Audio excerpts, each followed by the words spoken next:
لیکن عزازیل نامی ایک جن تھا جو ایک تو جن ہونے کی نسبت سے فرشتوں سے کچھ نہ کچھ مماثلت تھی، قرب تھا، دوسرے یہ علم میں، زہد میں، عبادت میں اتنا اونچا تھا، اتنا اونچا تھا، اتنا اونچا تھا کہ یہ ملائکہ ہی کے صف میں شامل ہو گیا۔ اس نے علم بغاوت بلند کر دیا۔ جب حکم دیا گیا کہ سجدہ کرو آدم کو، اب یہ دیکھیے کس قدر یہ اہم مضمون ہے، اور آپ سوچ رہے ہیں یہ باتیں آج پہلی مرتبہ ہمیں اس طرح سنائی جا رہی ہیں، یہ باتیں تو علم میں آتی نہیں ہمارے۔ وجہ کیا ہے؟ آپ کو دلچسپی نہیں ان چیزوں سے۔ جدید تہذیب نے ان چیزوں کی اہمیت کو زیرو کر دیا۔ قرآن میں اہمیت کا کیا عالم ہے؟ 7 جگہ یہ مضمون قرآن میں آیا ہے کہ فرشتوں کو ہم نے حکم دیا سجدہ کرو آدم کو، سب نے سجدہ کیا۔ فسجد الملائکۃ کلھم اجمعون، سارے کے سارے، کل کے کل، سب نے مل کر سجدہ کیا آدم کو، اللہ کے حکم کی فوراً تعمیل کر دی۔ الا ابلیس ابا واستکبر وکان من الکافرین، ابلیس نے نہیں کیا، انکار کیا، استکبار کیا، گھمنڈ کیا۔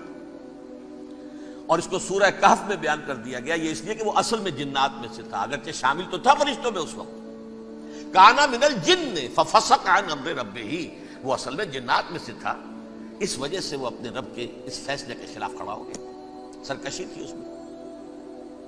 یہ معاملہ اتنا اہم ہے، اب آپ سمجھیے کہ 7 مرتبہ سورہ بقرہ، سورہ اعراف، سورہ حجر، سورہ بنی اسرائیل، سورہ کہف، سورہ طٰہٰ، سورہ صاد، 6 مکی صورتوں میں ذکر ہے یہ، اور 1 مدنی صورت سورہ بقرہ۔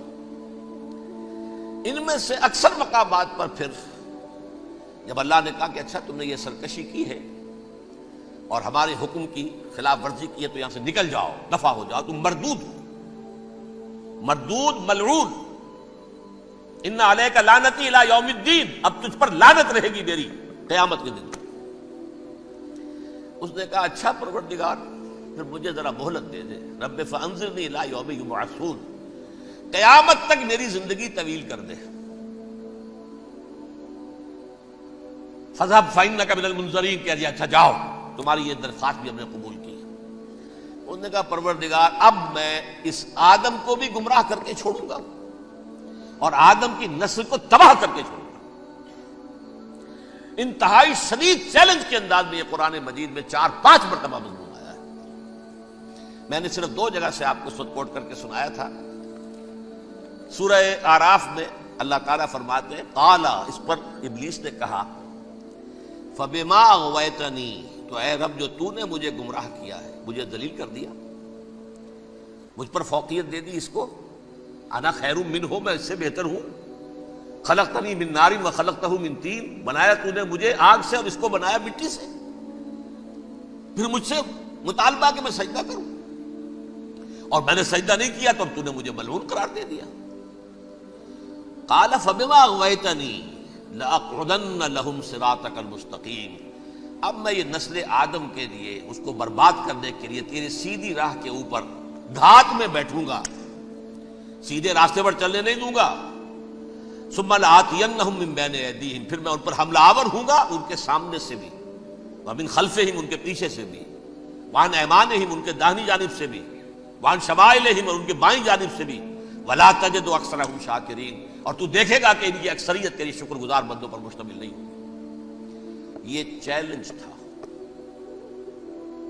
اور ایک چھوٹا سا چیلنج جو سورہ صاد میں آیا ہے، اور یہاں تو اس نے اللہ کے جلال کی قسم کھا کر کہا قال فبعزتک لأغوینہم اجمعین، اے رب تیری عزت، تیرے جلال کی قسم ہے میں ان سب کو گمراہ کر کے چھوڑوں گا، الا عبادک منہم المخلصین، سوائے ان میں سے وہ کچھ لوگ جنہیں تو خالص اپنا بندہ بنا لے، جنہیں تو اپنا بندہ بنا لے، مخلص، مخلص نہیں، مخلص یہ مفعول ہے، فاعل نہیں ہے، جسے تو بنا لے۔ بعض لوگوں کو اللہ چن لیتا ہے، هو اجتباکم، تمہیں چن لیا ہے، استفاء، اجتباء، بس وہ بچیں گے جن کو تو اپنی خاص امان میں لے لے گا، باقی میں سب کو گمراہ کر کے چھوڑوں گا۔ یہ ہے اصل دنیا میں نوع انسانی کا ابدی دشمن، ازلی سے ابدی تک۔ اور اس میں نوٹ کیجئے کہ اس کی اصل بنیاد کیا ہوئی؟ دو لفظ، تکبر اور حسد. استکبرا، تکبر کیا، انا خیر منہ، میں اس سے بہتر ہوں. یہ ساری بس کی گانٹھ یہی ہے، سب سے بڑی گمراہی کی وجہ یہی ہے. اسی لیے کہا ہے حدیث میں لن يدخل الجنہ من کان فی قلبہ مثقال حبۃ من کبر. جنت میں ہرگز وہ شخص کبھی بھی داخل نہیں ہو سکے گا جس کے دل میں رائے کے دانے کے برابر بھی کبر ہے. تکبر سب سے بڑا جرم ہے. الکبر ردائی، اللہ فرماتا ہے یہ تکبر، یہ تو میری چادر ہے. کوئی شخص تکبر کرتا ہے تو گویا میری چادر گھسیٹ رہا ہے میرے کندھے سے. عرب میں کسی شخص کی توہین کرنی ہوتی تھی تو اس کی چادر گھسیٹتے تھے، ننگا کر دیا گویا کہ یہ میری ردائی ہے. الکبر ردائی، یہ میری چادر ہے، یہ جامہ مجھے زیب دیتا ہے، مجھ پر راستہ آتا ہے.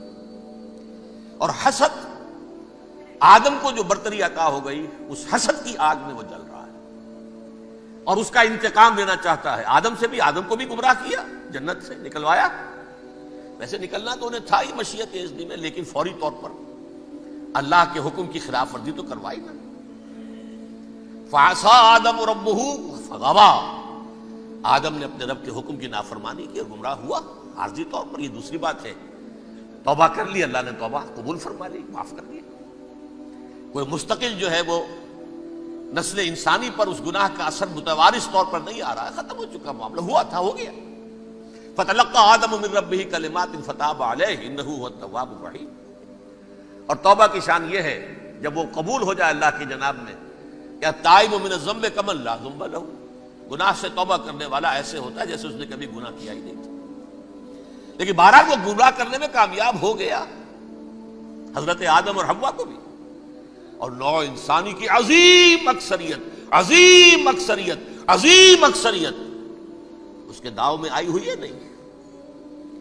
کتنے ہیں وہ عباد اللہ المخلصین، الا عبادک منہم المخلصین، کتنے ہیں جو واقعتاً خالصتاً اللہ کے بندے بن گئے ہوں، جنہیں اللہ نے اپنا بنا لیا، اپنا قرار دے دیا.